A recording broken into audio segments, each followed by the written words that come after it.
You're listening to the Utah Checkdown podcast. And now your host, Josh Furlong.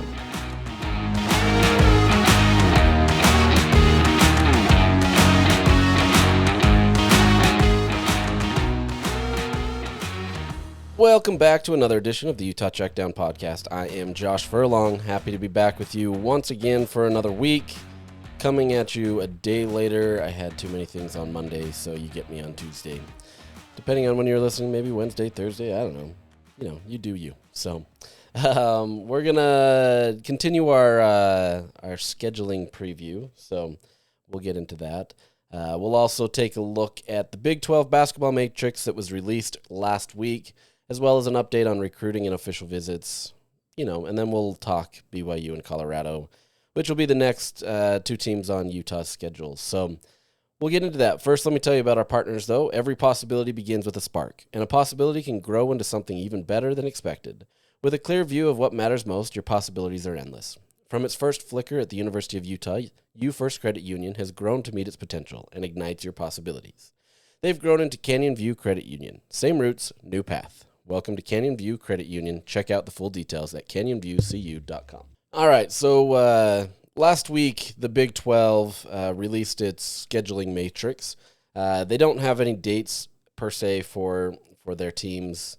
It's just more a look at who are the opponents that each team is going to face this year in conference play. The conference is moving from a 20-game conference schedule to an 18-game conference schedule. So we'll see, how the non-conference schedule shakes out and all that kind of stuff. But essentially, we got to learn about the three home-and-home series that Utah will have, as well as their home opponents and then their away opponents. So just jumping into it, for the men's basketball team, the home-and-home series are BYU, Arizona State, and Colorado. So those three teams, they're going to play two times. And then the home teams, the teams that are going to be coming to the Huntsman Center this year for Utah, is Arizona, Iowa State, TCU, Houston, UCF, and Oklahoma State. And then Utah will go on the road once to Cincinnati, West Virginia, Kansas, Kansas State, Texas Tech, and Baylor. That Kansas State stretch will be interesting, especially after Utah beat them last year. All of these games are going to be interesting. It's the Big 12. You can't say that they're not going to be interesting. But you do get some good games at home. You get Houston at home, which is still supposed to be good. Arizona's obviously always good. All of these teams in the Big 12 are pretty much good. So you get some good games that are coming into the Huntsman Center, and this will be Alex Jensen's first year, and being able to see how this new roster shapes out. They did add a freshman guard, Jacob Patrick from Germany. That puts their limit essentially at the end. So right now, assuming that everything works together and everything goes on, Utah will be at 14 of their 15 max players that they can add. In past, you may remember it was 13, so Utah's right there. One of the biggest knocks against Craig Smith was that he could never fill out his full scholarship limit. But already Alex Jensen has done that, despite having to basically retool an entire roster. So last week I posted an update on this, and you can go look at the full roster if you want to go do that on KSL.com. If not, the University of Utah clearly has that on their website, so you can do it there. I've tweeted about it, all those different things. So this roster is shaping up to be pretty good. A lot of potential. It fits more of the Big 12 model of a lot of energy, a lot of tempo, more, I wouldn't even call it small ball, but more guard play. And so, you're going to get a lot of that. And I think this home schedule is, I wouldn't call it favorable, but it's a good schedule for Utah. And if they can get some momentum going into Big 12 play, I think that works. We'll get to know non-conference schedule and all the rest of the full schedule later. But at least we have an idea of kind of where these, or who Utah will be playing this year. It's obvious that they're going to play BYU every year. I can't imagine a world where they don't. There could be a possibility, but I have to imagine BYU always remains as that home-and-home series. So you get that, and then two other opponents this year, Arizona State and Colorado. So two familiar opponents for Utah from their Pac-12 days, and so you get that. On the women's side, their home-and-home series are, once again, BYU, and then they get Arizona and Arizona State. Once again, two former Pac-12 opponents. essentially what this is doing is they're trying to maximize their potential with these home and home series so that teams aren't having to fly across the country multiple times, right? They're obviously going to do this with their different opponents that they're facing, but at the same time, for these home and home series, they want to try to keep them regionally as much as possible, at least this year. We'll see what the next few years bring, but right now, these teams are going to face teams in similar geography. So imagine that, living in a conference with similar geography. Anyways, so you do have those 3 home and home series for the women. They bring in Baylor, Cincinnati, Iowa State, TCU, Texas Tech, and West Virginia to the Huntsman Center. And then they will travel on the road to Colorado, Houston, Kansas, Kansas State, Oklahoma State, and UCF. So another good schedule that we're gonna learn a lot from this women's basketball team. They're gonna be a lot younger than they have been. Obviously, Utah has had a lot of veteran players. Gianna Neepkins clearly led the charge as the star of the team. She transfers out, and then you have a bunch of those veteran leaders graduating. So you do get Jenna Johnson back, not on the roster, but in a coaching role. She was able to get an opportunity that allows her to coach. It's the same opportunity that Miley O'Keefe got again this year for the Red Rocks, so she'll be back with the Red Rocks. But you do get a younger roster. This is Gavin Peterson's first full season as the head coach. You could argue last year was pretty much that. I mean, Lynn Roberts left something like 4 to 6 games in the season, but this is his full stamp. It's not quite fully his recruiting, but it is his roster, and he's built it that way. These women have, had many chances to be able to go to the transfer portal or whatever if they wanted to, and so this is his roster to be able to do with it. As a side note to that, Gavin Peterson is bringing in an official visit from 5-star 26 combo guard Brooklyn Hayward in September. She's a top 25 guard in the country, or I should say top 25 player in the country, and she's got a visit scheduled with Baylor in July, the end of July. So really good opportunity for Utah to be able to bring in another star player on an official visit. We'll see what happens there and if they can get her to commit to Utah. But the fact that you're able to get those types of players shows that Gavin still has some cachet, right? Like this isn't something that, even though as a new coach, in terms of new head coach, he's not having to scratch the bottom of the barrel. He's punching up and trying to get the best players that he possibly can. And Utah's track record the last few years of getting into the NCAA tournament, and yes, a lot of that is from Lynn Roberts. He was on staff, so you can't take away from Gavin. But a lot of that was from her kind of cachet and everything. This is now his opportunity to kind of showcase that. And the fact that you're getting an official visit from Brooklyn Hayward shows that, there's still some opportunities there, and really fascinated to see how those rosters come together. So that's the basketball side. There's not much there other than just the scheduling. So you've got those. We'll look forward to that and see how this goes with basketball. Hopefully there's more competition up on the Hill this year. As Alex Jensen gets there, Gavin Peterson gets his roster together and everything that way. Now, let's move to the official visits and recruiting. Last week was a bit of a slower week in terms of official visits. There were 3 players that came through on June 10th. Most notably was 4-star wide receiver Chase Campbell. He was there, as well as a couple defensive players on the line, both 3-star players. And so, you didn't have much there. They had a few scheduled for this last weekend. It would be June 13th that they had a few scheduled, but a lot of those players had already committed to another school and then canceled their visit. So Utah had much more of a quiet weekend than was expected. And then, you've got coming into the next week, June 20th, which is essentially the quote-unquote last day for official visits during the summer period before you get into the, school and all that kind of stuff. This is the time period where you're going to start seeing kind of a lot of these athletes commit to programs if they haven't already, because they've now taken all of their official visits and they're going to see how things go.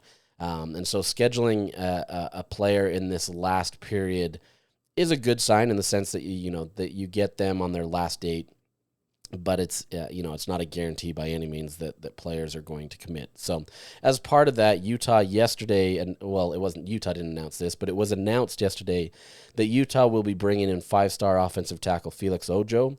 He's the number 2 rated player in Texas. Incredibly highly rated player. He's a heavy lean for Texas. It makes sense, to be able to have a hometown kid come to Texas, a 5-star kid, which is usually the types of players that they get. But Felix canceled his Oklahoma visit that he had scheduled for this week and instead put Utah on there. Now this is a tall task, right? It's not an easy thing to be able to bring in a 5-star player to Utah, let alone bring them in, but then to get them to commit. We've seen a few more over the years than in recent past, right? In terms of players being able to come to Utah. But there's a real reason why a 5-star offensive tackle would consider Utah, and that's what we've talked about in the last few episodes with Spencer Fano and Caleb Lomu potentially moving on next year to the NFL. And if you can get both of them as a first round or even first and second round, that bodes well not only for kind of your recruiting cachet in terms of what you can do and sell to these recruits, but it now opens up 2 spots for people that are projected to probably be starters from day one in there. As we've seen, Jim Harding isn't afraid to start freshmen if they're ready, and these 2 freshmen were ready, and so you'll see maybe a little bit more attention that way if the money's right and if the fit is right and all that kind of stuff. So Utah's going to have to sell out for Felix Ojo, but the fact that you're getting in an official visit to Utah on his last official visit bodes well. But like I said, Texas is going to be the heavy favorite here, but you got to shoot your shot sometimes. So you got that.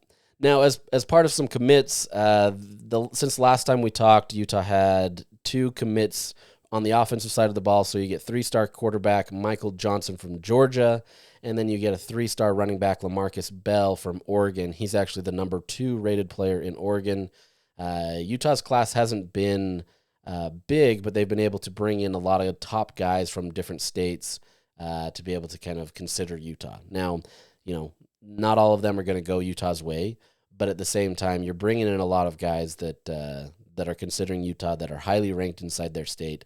And so, that bodes well for the Utes. Both of these players were, had a lot of good offers. Michael Johnson, the QB, probably still has, I wouldn't call him under-recruited. I think there's still more for him to prove for other people to want to consider him. But Utah brought him in early. He was arguably one of the best offers that Utah had, and so it was an easy sell, especially after that official visit. Both of these players, Michael Johnson and LaMarcus Bell, have been heavily recruiting other players to come to Utah, so far so good. We've seen in past that doesn't always mean everything, but the fact that you have guys that are committed and are actively trying to commit other people to the program is a good sign just for, the program to be able to have other guys do that. And then yesterday, so Monday, Utah picked up the commitment from 3-star safety Carter Stewart. He's from Texas. Right now he has a lower rating, but he has a ton of great P4 offers or good P4 offers. Arizona State, Baylor, Maryland, Michigan State, Oklahoma are just a few. I would assume those numbers or his rating goes up a little bit, but we'll see. These senior years are always interesting to see how athletes perform. Some of these guys are going to take a dip in their ratings, and some are going to absolutely shoot up the board after doing, different summer camps / seeing them in their senior year, right?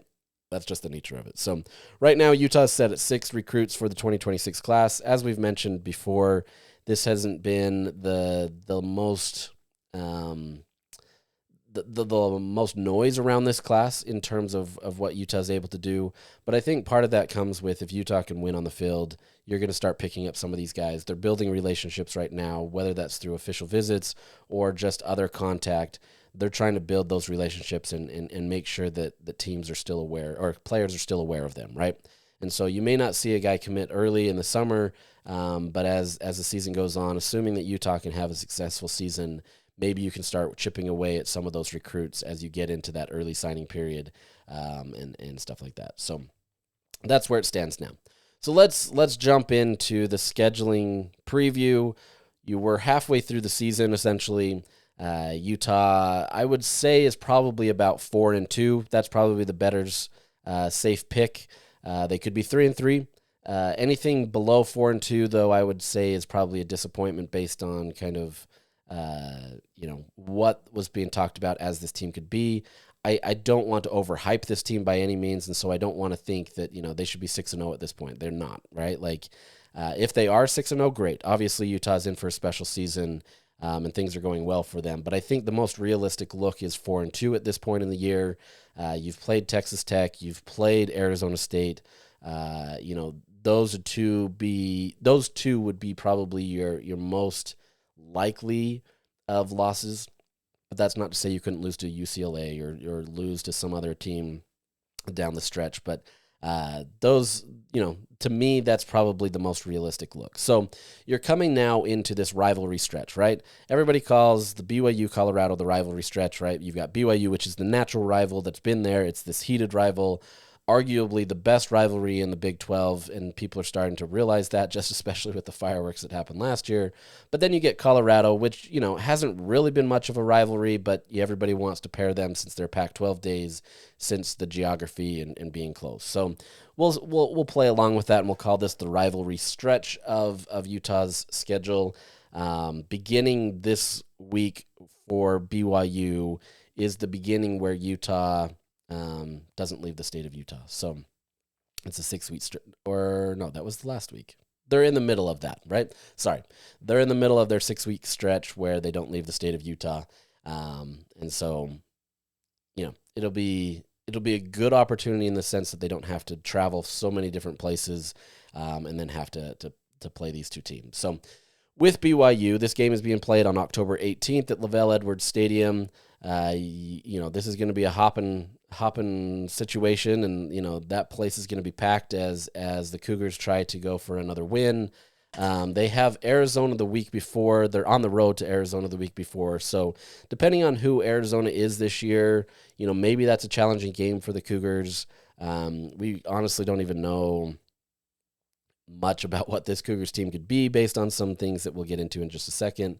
But you've got Arizona the week before. BYU has the odd schedule this year in the sense that they have a bye in week 3. And so they're going to have this bit of a period where they get their early break. I would argue it's a little too early. If it was me, I wouldn't want a week 3 bye. So they get a little bit of an early break, and then they have this long stretch before they get their second bye. So it could be challenging. Maybe that early bye is a good reset on whatever needs to happen, good or bad, right? I'm not saying that they're going to lose any of those 2 first games. I actually think BYU's front part of the schedule is pretty easy. That if they're not 6-0 going into this game, I would be surprised. But that also depends on those factors that I said. So this will be an interesting lead up to that. Last year, obviously, BYU finished with an 11-2 record, 8-2 in Big 12 play. Was picked as one of the worst teams in the conference, and then surprised everybody and really rolled off a bunch of wins. That Kansas State game obviously really propelled them to kind of the forefront of people's minds, and then they just kept building from there, and unfortunately lost a few games down the stretch that kept them out of the Big 12 title game. They obviously felt like they should be there. Their team was playing great ball together, and everything was going well. Especially on the defensive side of the ball, where Jay Hill completely changed the momentum and the trajectory of that program. Offense was fine. It was more middling of the country, but it was good enough to be able to do what they needed to, mixing that with the defense that was pretty stout and dominant. So you had a pretty good team that it did kind of wane a bit down the stretch of the season before picking up, and then obviously kind of show out against Colorado in the bowl game. So, interesting situation there. BYU is on a 2-game win streak over Utah, and so you're going to see, a lot of effort to try to get that third. Last year's game was obviously really close, came down to a field goal at the last second to beat Utah on their home turf. A lot of theatrics went into that game. I'm not going to get into that. That's not really what I care about, but there was a lot there, obviously. I would assume you're going to get a lot of that as well. Who knows? You can never predict these games. Their preseason win projection is 7.5. It's the exact same as Utah's. I think there's just a lot of unknowns, even though they're, were a proven commodity last year. And that win projection came before the Jake Retzlaff news. So, that's still where they were putting them. I think there's just a lot of teams that are going to be, competing for that. And so it's going to be a real challenge for anybody to kind of understand who is going to get that win. So their SP plus strength of schedule is 64th. So like I said, it's pretty soft. They should be able to have a pretty easy time to be able to get to 6-0 coming into that part of the stretch. There are some few hang-up games and then some few things. A road game to East Carolina, that sounds like it should be an easy win, but that doesn't always turn out that way. That week before Utah, that Arizona game, depending on how that goes, that could be a tough one on the road. Especially if you're looking ahead to Utah. I mean, you never know the mentality of these teams where, you're not supposed to look ahead, but the fact that you get Utah the week after, I mean, that's always going to be a thing, right? Utah's going to have the same problems that they're going to have to address that before coming into this game, and it's a road game. So really interesting. It's going to be a tough situation for both these teams, but that's what makes it great. So looking at some of the key stats, like I said, the offense was pretty average, I would say, based on rankings. They ranked 60th in passing, 68th in rushing, 59th in total offense. It was a good team on offense. It just wasn't great, right? Especially compared to their defense. The defense was the star. Even then, though, the offense was a big improvement from the year prior. And so you saw some improvement, and I think there was a lot more positivity around that offense simply because, one, they played together. There was a lot of consistency and rhythm, and it was an improvement from last year, right? A pretty significant improvement. I mean, you look at rushing alone, they were 120th in the country the year before and finished 68th. They were 121st in total offense the year before and finished 59th. So it was a marked, improvement, obviously much better than that previous year. And so it's easy to look at that and be really excited. Defensively, though, was a massive swing. You went from a defense, and I'm going to read all of these because this is, I think it's really important. They finished 18th in scoring defense last year. They were 99th the year before. 33rd in run defense, 112th the year before. 20th in pass defense, 92nd the year prior. And then 13th in total defense, where they were 109th a year prior.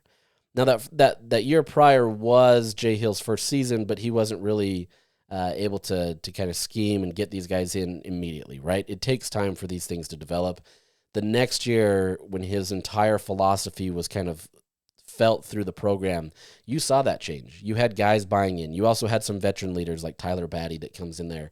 You had a lot of these players that were really committed to this defense. And when things were going well, it added to that, right? Momentum is a big thing, and BYU absolutely capitalized on that last year. That was a great thing for them, and you now look at this, and that defense is going to be one that you have to pay attention to, especially as it ranks compared to any of the programs in the Big 12. Defense has still been decent. Like Iowa State, for example, they put a lot of effort in their secondary, right? There's been a lot of effort in defenses there. But BYU is going to be near the top these next few years, I would assume, just because Jay Hill is there, and he's done a tremendous job of being able to get that defense in a great spot. So regardless of what happens on the field, you know that BYU now is going to field a good defense. The players may change, and maybe they take dips here and there, or maybe they take rises here and there, but Jay Hill is going to be the one consistent that I think really helps this BYU squad move forward, especially if there are some issues on offense, or the offense isn't clicking as well as it needs to. But with that said, we saw last year with Utah specifically, a great defense doesn't necessarily propel you to wins, right? So you do have to pair these together. It needs to work, and I think what they had last year was a perfect combination of that, where the offense could do what they needed to do and the defense was going to take care of everything else, right? And so it's a very Kyle Whittingham style model.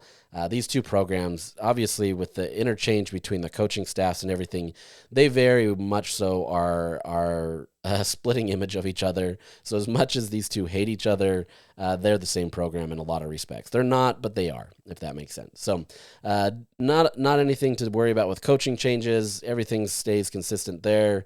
You do get your key pieces in the same position, and so that works. Now, looking at the transfer portal and recruiting, they lost 28 players and only brought in 13. Every year BYU's been, at least the last few years, I would say, they've been a little bit more quiet in the transfer portal. They haven't pushed really hard to be able to get in there in football. But that's not to say that they're not bringing in quality guys or guys that are upgrades, right? Just because you lose that many players doesn't mean that all of them were starting caliber players or in there. Now, with that said, they did lose some good players. Keelan Marion, one of their leading receivers, their third leading receiver, went to Miami. Cody Epps, another wide receiver, went to Western Kentucky. You can replace Cody Epps a little bit more than you can Keelan Marion, but both, had their roles and they had different things.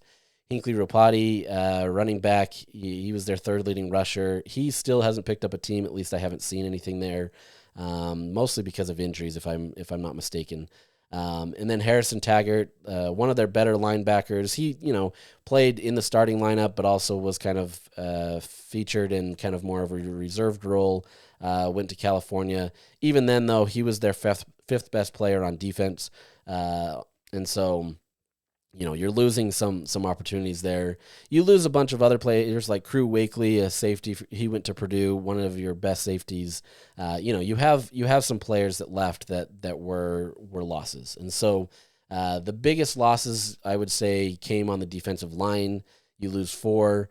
You lose 3 wide receivers, running backs, tight end. Like you lose some players that can be impact, and it's tough to always make that up. But they do well to bring in some needs.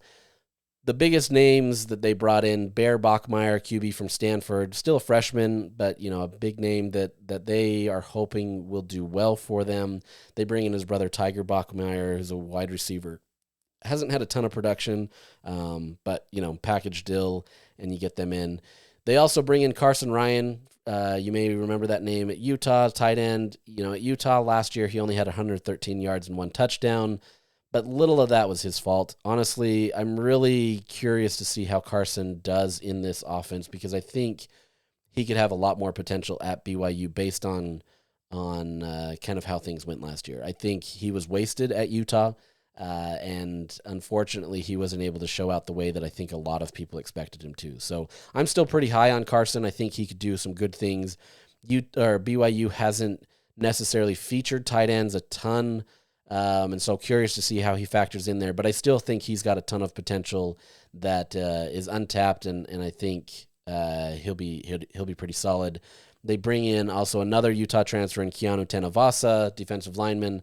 Obviously, there was a whole saga about that. I'm not going to get into that. You can have your own opinions about that. All I'll say is if you really are that frustrated by it, go beat him, right? Like, that's all you're saying. You do also bring in Justin Kirkland, another defensive lineman from Oklahoma State. He was the Cowboys' 4th best player on defense. Both of these players, Keanu Tenavasa and Justin Kirkland, they don't necessarily rank that high on PFF in terms of their overall grades, but they can be solid players. And depending on how Jay Hill's able to use them, I think they have potential and could be really good for BYU, especially as they're going to be relied upon to kind of be the mainstays on that line. So you then get on the opposite side of that line, Andrew Gentry, an offensive lineman transfer from Michigan. He was their 4th best player on offense, and I think he's got a lot of potential there to really solidify an offensive line that has lost a few players. I think, the offensive line only returns 1 starter. And so if you can get that in there, he's a great pass blocker. That's going to help whomever starts at quarterback there. That's going to be good there. So, you bring in some good players that fit in. I think they've done well to fit some needs. There are still some questions that, are going to be asked, but I think this is a team that, you've got to be able to move forward with what you've got, but you did lose some key pieces that are going to be tough to replace. Now, looking at kind of the players to watch, we'll say number one is going to be Jake Retzlaff. And you're going to watch him for multiple reasons. Obviously, there was a recent report about him. There was a civil lawsuit related to a sexual assault case that happened a couple years ago. This is a situation that's really going to be fascinating to watch. And I'm not going to get into the legalities of it or anything like this. At the end of the day, it's a legal issue, and that matters more than football, right? And you don't want to rush something there, but at the same time, it can cause a distraction if things aren't handled appropriately, right? And so this is going to be a really fascinating situation to see what BYU does.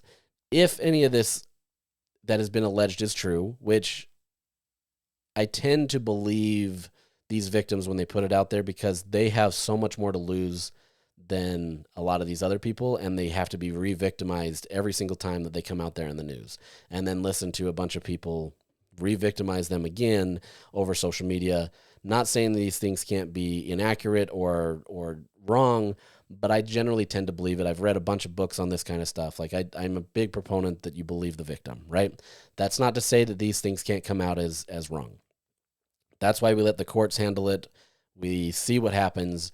I think that's where BYU is a little bit. I know a lot of people want to rush and say, you need to get him out of the program. You need to do this, honor code, whatever. This is a BYU matter, right? And to the extent, it's not even a BYU matter until that legal matter is finished. Now, with that said, assuming that this legal matter isn't solved by the beginning of the season, that puts BYU in a very uncomfortable position. Do you keep Jake Retzlaff out there on the field knowing that this is hanging over your head, or do you suspend him? There's a lot of different situations here that really is just an unknown. And so it's going to be really tough to know what this BYU squad will be, knowing that it's, June 17th today, and, fall camp essentially starts in a little over a month and a half or so, and we don't know who is going to be taking those snaps. That is a tough spot. If Jake Retzlaff is, acquitted or cleared or whatever you want to say in this situation, and he is their returning quarterback, assuming that there's no extra penalties from BYU based on honor code or whatever that may be, you know what you're going to get with Jake Retzlaff. And I think if he is their quarterback, you have a lot more consistency in terms of the football standards, right?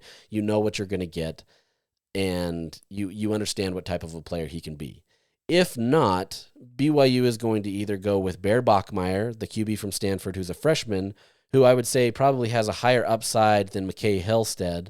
Also, the other quarterback, you saw him at Utah State, freshman. He's from Utah. You saw him light it up at the high school level.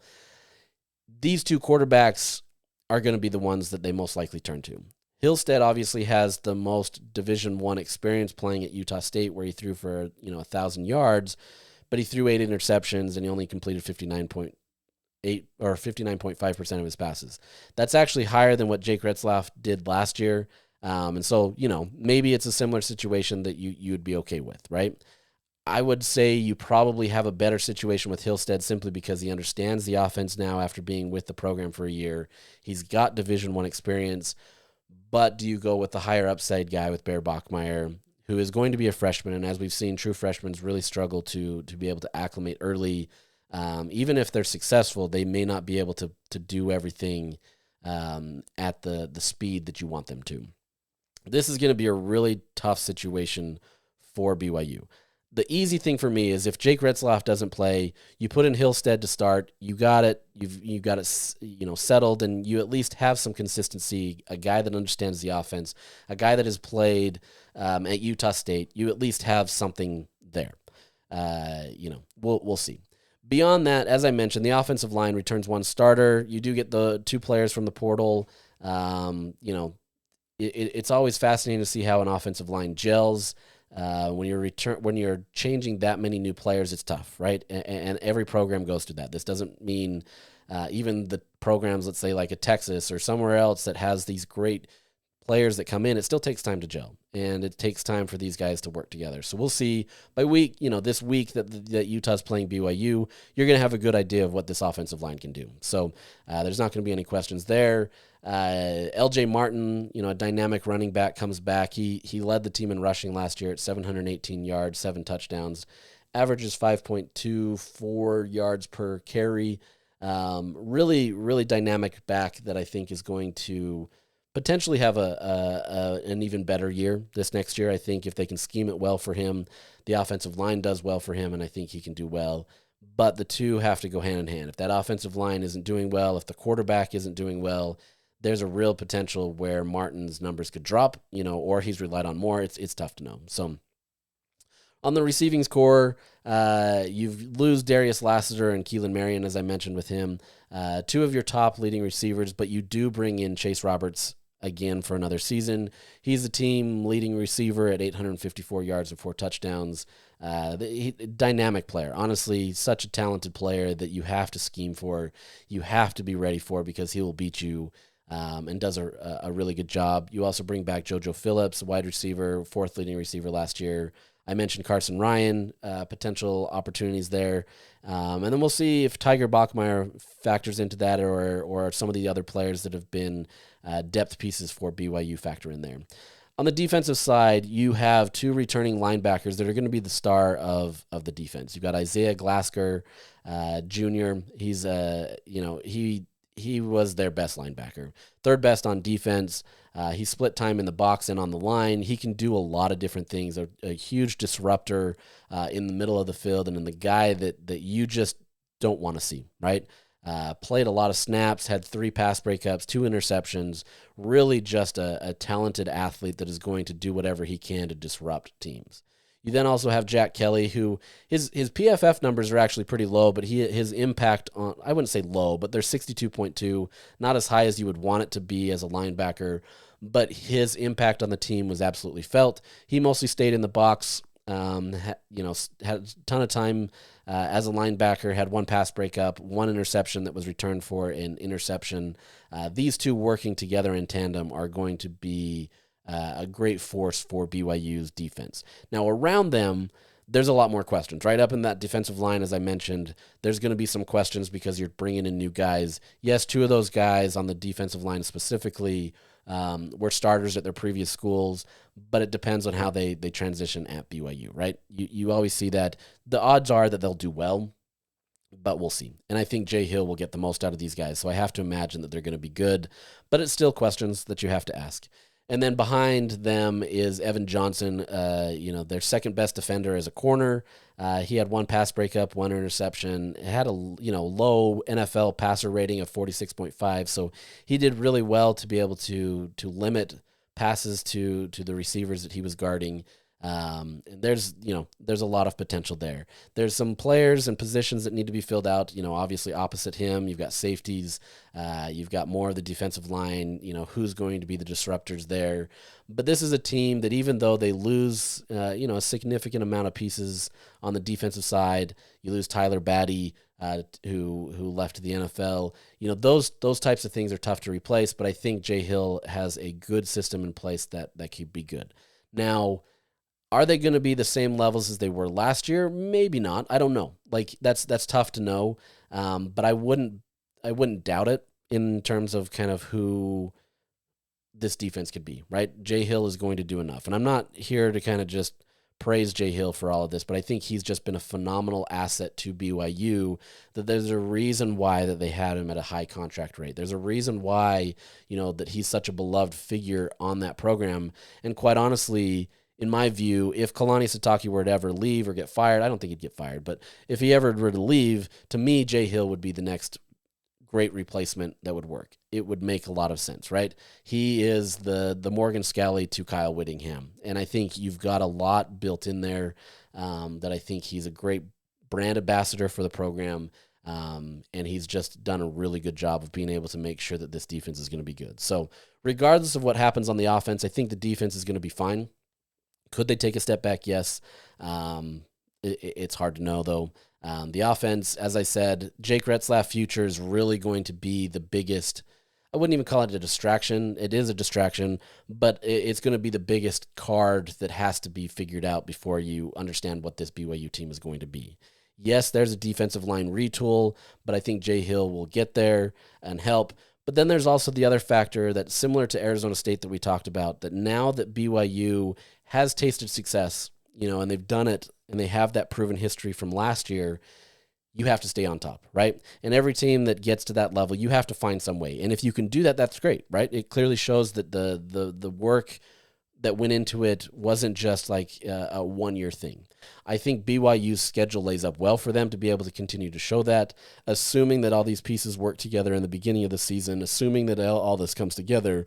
But I think there's, you're getting yourself up to another game between these two programs that is going to be another fireworks type emotion, right? Utah, we still have a lot of questions that we have to learn about that program. We have to still see if similarly all these players that they've brought in through the transfer portal from the offensive side of the ball are going to gel. Yeah, you probably believe in the defense, and similar to BYU, that's going to be pretty solid, but what's that offense going to be? And if either one of these programs are in a world of hurt, that really factors into this game. But even then, last year, BYU was far and away the better team than Utah, and that game was still close, and Utah, had a chance to win it. So it's hard to know. These games are fun. It means something in the rivalry, and so we'll see what happens. So that is BYU. Then a week later, Utah returns to Rice-Eccles Stadium, where you bring on Colorado. Now, if you remember that Colorado game last year, this was just a nightmare, right? Like, it was close-ish through the first half, and then really that second half is just where everything just kind of unleashed. Isaac Wilson wasn't feeling well. He was really sick that game. It wasn't going well for him, and he tried to be a little bit more opportunistic later in the game, which led to even more turnovers. By then, though, in that season, Utah already had the hangover from BYU. There was already everything that had gone on in that season, that it was just one of those games that you kind of had to play, right? You had to go out, you had to do whatever, and just finish it. Colorado obviously had Shadir Sanders. They had Travis Hunter. These are two dynamic players that they were going to be enough. And so it was just this nightmare, and Colorado comes up winning 49-24 in Boulder. Honestly, a rare win for Colorado against Utah. In the last 10, Utah's 8-2, and before that, it was 8-1, right? In terms of that stat. So Utah owns the all-time record right now at 35-33. So these two teams, in the past, Colorado won a lot more, but ever since joining the Pac-12, Utah absolutely dominated Colorado, except for the year that they could have gone to the Pac-12 championship, but we get it. Colorado's record last year was 9-4, 7-3 in Big 12 play, was really in contention for a Big 12 title, but just kind of ran out of steam. Clearly a better program than the year before, but still not to the level that they had hoped. They hoped to have a little bit more, and then obviously lose to BYU in the bowl game that was expected to be pretty dynamic, and BYU just absolutely worked them. So this Colorado team will come to Salt Lake City with a bye the week before. So they do get an extra week of rest. This is the one opponent that Utah will face this year that gets a bye the week before. The 3 games before that, they're going to have BYU at home, then they go on the road to TCU, and then they have Iowa State at home. So tough teams that are going to be a challenge for Colorado, but you do get that bye week that helps. This late in the season, we'll 100% know what this team is all about. And, there's some questions going into them as well, but we're going to at least have a good understanding of who they are. They could be better than last year. I would say they're probably not, but they could. But I would assume they're going to be in the middle of the conference and kind of be one of those teams that just kind of is a disruptor. We'll see what kind of pieces that they have that can kind of make that work, but don't discount Colorado by any means just because you don't have Shadir Sanders or Travis Hunter lining up, with the opposite jersey. Their strength of schedule is ranked as 49th according to SP+. Pretty middle of the road. Good schedule, nothing too hard, nothing too easy, just kind of middle of the road. Last year, you clearly saw a year-over-year improvement from this team, even at the offensive line.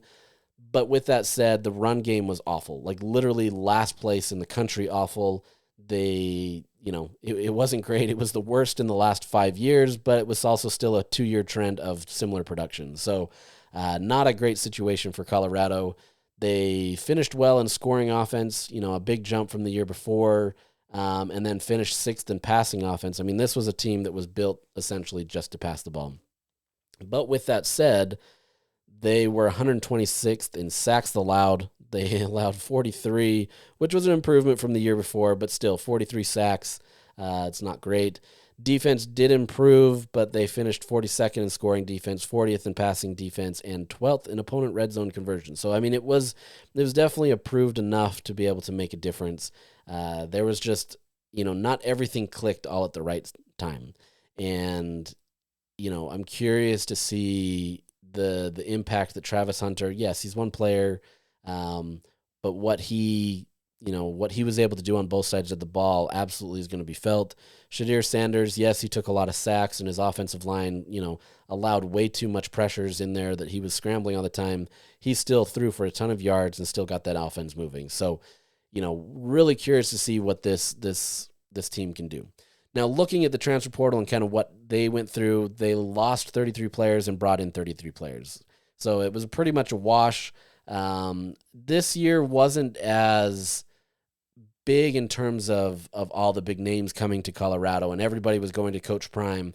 Like, you're starting to see a little bit more of that shine wear off. That's not to say that Coach Prime isn't bringing in good players or that players aren't attracted to his program, but I think you're not getting that same cachet that he had when he first started, where everybody wanted to come, everybody was throwing themselves at Colorado, that kind of stuff.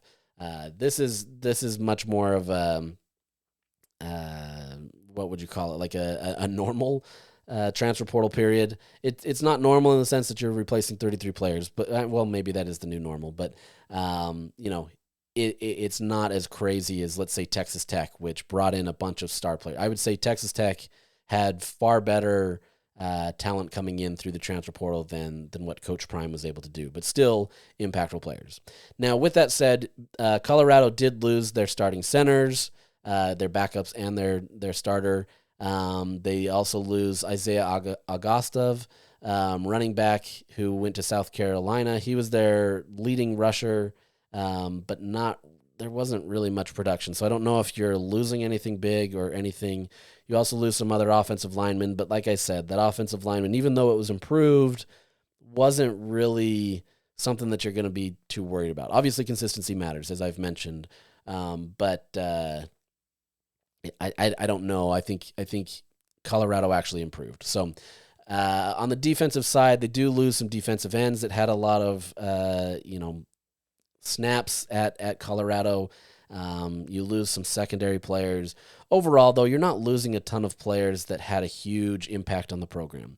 That's not to say that they weren't factored into that, but they weren't these big names that you have to replace, like a Shadir Sanders or a Travis Hunter, right? Like, those are the two names that you lost because of graduation or going to the NFL, than going through the portal. Now, from the portal, they were able to bring in Caden Salter, quarterback from Liberty, really talented player that a lot of people are high on, but at the same time, there's been reports out there that he hasn't been able to be as accurate as they want, and so we'll see kind of what happens there. They bring in a lot of offensive linemen, a lot of defensive linemen, bring in 2 wide receivers that are expected to be starters, Joseph Williams and Hakeem Williams. Joseph Williams comes from Tulsa, and Hakeem Williams comes from Florida State. So you've got a rebuilt offensive line that is going to be pretty solid.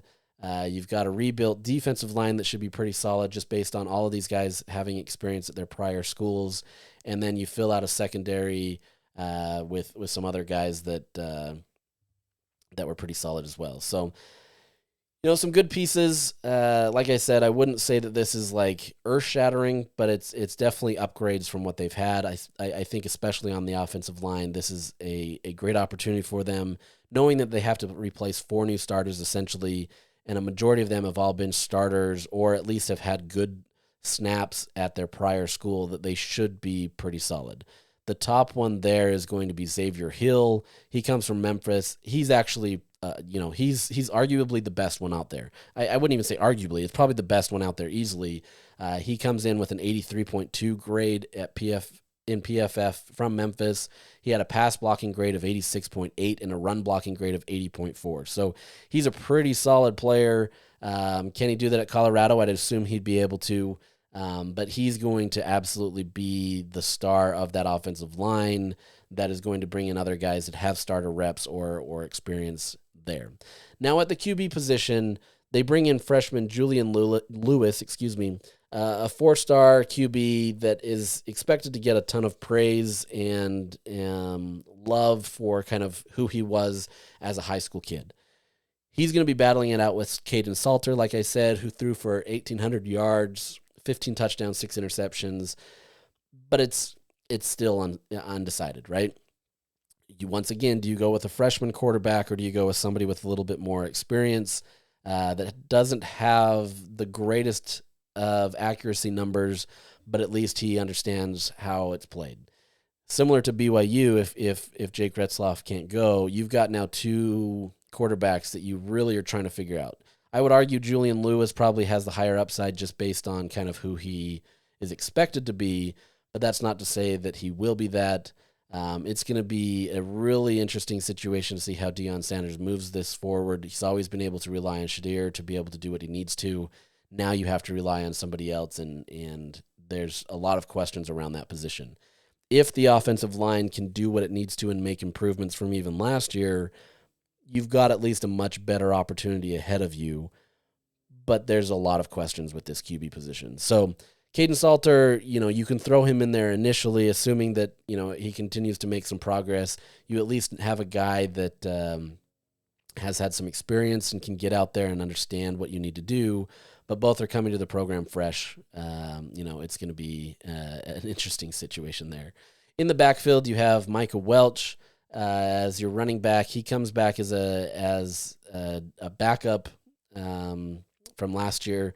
He finished with 186 yards and 4 touchdowns. Has potential, but based on how little Colorado ran the ball last year, it's really hard to kind of know what his impact can be. I would assume if the QB play isn't as great, they lean a little bit more into the run game just to kind of help there, but it's hard to know there.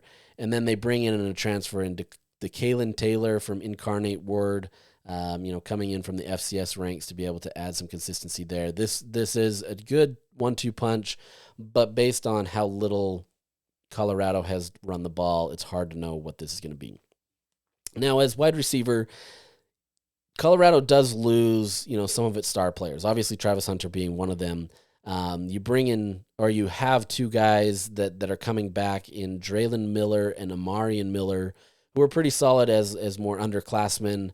They combined for 4 touchdowns and about 500 yards together. Two players that can have their impact and do what they need to. And then, as I mentioned, you get Joseph Williams and Hakeem Williams that are going to be able to be factored in there. Joseph Williams, especially at Tulsa, he was their team's second leading receiver with 588 yards and 5 touchdowns. I mean, his average catch is at 19.6 yards, and so, you're going to go deep with him a lot. But still a relatively unproven wide receiver corps, but you do have some talent coming in, and as long as the QB position works well, you could be okay. Defensively, they return 2 starters at defensive end, so you're pretty solid there. Defensive line, you're adding 2 new pieces in Jaheim Otis from Alabama and then Tavion Coleman from Texas State. He was one of the best on the defense at Texas State and has a really great upside. So the defensive line, in theory, should be able to be good. But then behind them at linebacker, you have transfer guys in Martavius French from UTSA and Reggie Hughes from Jacksonville State, all of which have good upside, but they haven't necessarily backed that up on the field to the level that you would expect to be kind of the stars of the defense, right? And so as much as this defense can return and improve, and I think they still have a great scheme and everything in place, it's going to be a tall challenge to be able to have a lot of this turnover, knowing that you're bringing in a lot of guys that have to hit, right? And they have to understand the scheme, and they have to understand it early, and it's not going to be an easy situation. So, for Colorado, the biggest questions are what's life like after Shadir Sanders and Travis Hunter? Obviously, they're not the only players, right? Like, we get that. but they were two impact players that helped them win games. And that matters, right? You also lose a lot of players that that can be impactful, but like I think you upgrade. So I think there's potential there, especially on the offensive line, where this could be a much better offensive line. But then on top of that, you have a quarterback play that's going to be a mixed review, right? We don't really know on who that's going to be. Can they be accurate? Can they get the schemes that they need to? Can they do what they want to do? Can Colorado have an improved run game? What's the turnover on defense look like? How does that help? There's a lot of questions for this program going forward. This is the year where you're really going to see Deion Sanders' coaching chops tested, right? It's easy to say that, you can have a 1 year drop and like this is going to be an indictment on him. I don't think it's that far, right? Like I think it's tough to go from having a team that can compete at a high level or a higher level, to then losing all of that and then having to rebuild. So, I don't know that we judge him necessarily on this year, barring them being good. But I think you're going to see a lot more of an understanding of what kind of a coach he can be without having his two-star players there. So really fascinated by this game. You get it at Rice Cycle Stadium, so you should be able to have an advantage, but we've seen that this can be crazy no matter what.